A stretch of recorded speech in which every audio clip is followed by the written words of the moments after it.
You know how everyone tells you that life changes in a heartbeat, but you never actually feel it until one day it's your turn? Let me tell you, I thought I'd seen the worst that life could throw at me. Losing my wife, raising a son alone, holding my whole world together with nothing but money and a hope that love would find its way back into our house. But it turns out, sometimes you don't see the wrecking ball coming. Not until it's already swung straight through your living room, and you're standing there, suitcase dropped, watching your son cower beneath someone else's hands. Your own heart about to shatter all over again. Yeah, that happened. Let me back up a sec. That day started normal, or as normal as life gets when you're Brent Carter, billionaire by title, widower by default, and mostly just a tired dad running on espresso and anxiety. The moment I opened the door, though, I knew something was off. Eli, my 6-year-old, was huddled at the base of the stairs, arms over his head, shaking like a leaf. Towering above him was Maya Williams, our live-in housekeeper. Her hand gripped Eli's arm. The other clutched a bloodied towel, and for a split second, the world stopped spinning. "Let go of my son," I said, but my voice was already running ahead of me, filled with more anger than sense. Maya's eyes widened, and she dropped his arm instantly. Eli darted toward me, sobbing, clutching at my shirt, his face all tears and panic. That's when I saw it. The bright red swelling on his forehead, the trembling in his limbs, the fear that didn't make sense for a simple fall. I spun to Maya, words loaded like bullets. "What the hell happened?" She raised her hands, pleading, "Mr. Carter, please." He slipped in the bathroom. I was just trying to help, but all I saw was that towel, streaked with blood. "You call this help? You think I'm stupid?" I demanded, and my voice must have sounded like thunder. She shook her head, said she'd never heard him, but the room felt too small for both our truths. I crouched down to Eli, trying to make my voice gentle. "Buddy, what happened? Tell Daddy." He looked from Maya to me, lips trembling, eyes darting. There was a pause, just long enough to slice me open, and then he whispered, "She hit me." The words landed like a punch. I barely heard Maya's gasp, her denial, because all I could feel was the way Eli clung to me, like I was his last safe place in the world. I sent Maya away, my words sharper than I meant. Out of my sight now. She backed up, stunned, but I couldn't look at her. All I could think was hospital. I needed answers. At St. Agnes Memorial, the cold sterility only fueled my anxiety. Dr. Ree, calm but unyielding, told me what no father wants to hear. Bruising on his arms and shoulder isn't from a single fall. Some marks are older. There's a wrist abrasion, maybe restraint. CPS will be notified. I just nodded, holding Eli, my mind replaying every moment I'd left him alone. Every time I'd let Maya be the one to pick him up when I was too busy or too lost in my own grief. That night, back home, the house felt radioactive. Maya stood near the kitchen entrance, looking young, almost scared. I told her she'd hurt my son. She said he was lying. I snapped. "He was afraid of you." But she stood her ground. Kids say things when they're scared. "Did you even ask him about the vase?" That stopped me. I hadn't. I'd never asked, just assumed. I went upstairs. Eli was still awake, his eyes big and worried. "Eli, I need you to tell me the truth now. Not what you think I want to hear." I promised him I wouldn't get mad, no matter what. There was a long pause. Then he whispered, "I dropped the vase, Daddy. I thought you'd be mad, so I said she hit me." She didn't. She helped me. My heart crumpled in that moment. I pulled him close, holding him until he fell asleep.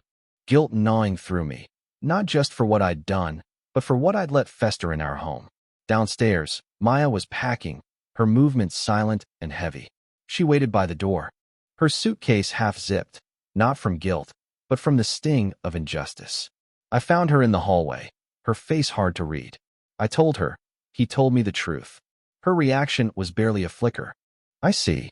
There was a silence, the kind that needs to breathe, not be filled. I apologized, a real one, admitting I'd let my fear and assumptions get louder than my reason. She didn't let me off easy. "You thought I was capable of hurting him? Was it because I'm young? Or because I live in the staff quarters? Or because I'm black?" The question hit like a slap. I couldn't answer. She shook her head, tears close but unshed. "You hired me to help your child, and the moment things looked wrong, I became the threat. Not for a second did you give me the benefit of the doubt." She was right. I asked if she'd stay. She said, "Not tonight." I nodded, accepting it. As she moved toward the door, Eli's voice drifted down the stairs. Maya? She turned, and the boy, in pajamas, still puffy-eyed from crying, asked, Why are you leaving? She knelt, hugged him tight, told him it wasn't his fault, that grown-ups sometimes have to figure things out. He said, I'm sorry I lied. She just held him, her voice breaking. Your voice matters, even when it shakes. After she left, I sat in my study, staring at a photo of the three of us from happier times. I called Janine, my late wife's sister, told her I'd let fear speak louder than reason, hurt someone who didn't deserve it.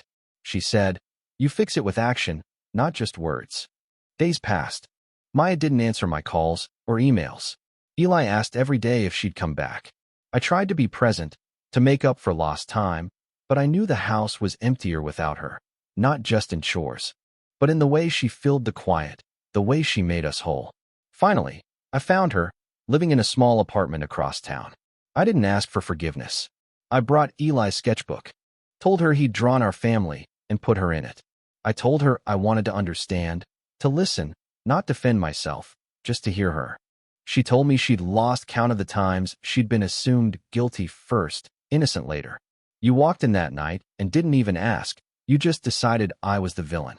I told her I wished I could say I was different, but I failed. If you want to do better, she said, start by telling him the truth. Kids know more than we think. A week later, Maya returned to our house for a visit, bringing a puzzle for Eli. They pieced it together, laughing, slowly rebuilding trust. One afternoon, Eli asked me, Daddy, did you ever get in trouble for something you didn't do? I told him yes, and that it hurt, and I wish someone had believed me. Maya looked surprised at my honesty. When she left, Eli asked if she'd stay for dinner next time. She smiled, said maybe. Time passed.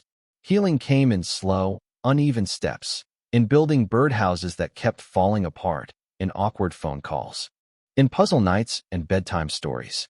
The past was always there, but so was hope. Eventually, Maya agreed to speak publicly about her work at the community center. Her story spread, not just about us, but about what it means to belong, to risk love when the world doesn't want to understand. Of course, the more visible we got, the more some people pushed back. A former friend tried to weaponize CPS against us. Neighbors whispered. Board members called my business sense into question. But Maya stood firm. We fight by holding our heads high, by showing up. Let them come at us in the dark. We'll stand in the light. When the threats escalated, we stopped hiding, told our story to the world before anyone else could twist it. A coalition grew around us. Mothers of all backgrounds building a movement for families like ours. At a community gala, Maya stood in a midnight blue dress, meeting every sidelong glance with dignity. When someone called her the help, I introduced her. This is Maya Williams, part of our family. It wasn't just about us anymore.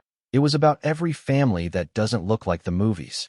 The final test came in a courtroom when someone tried to silence Maya with a lawsuit.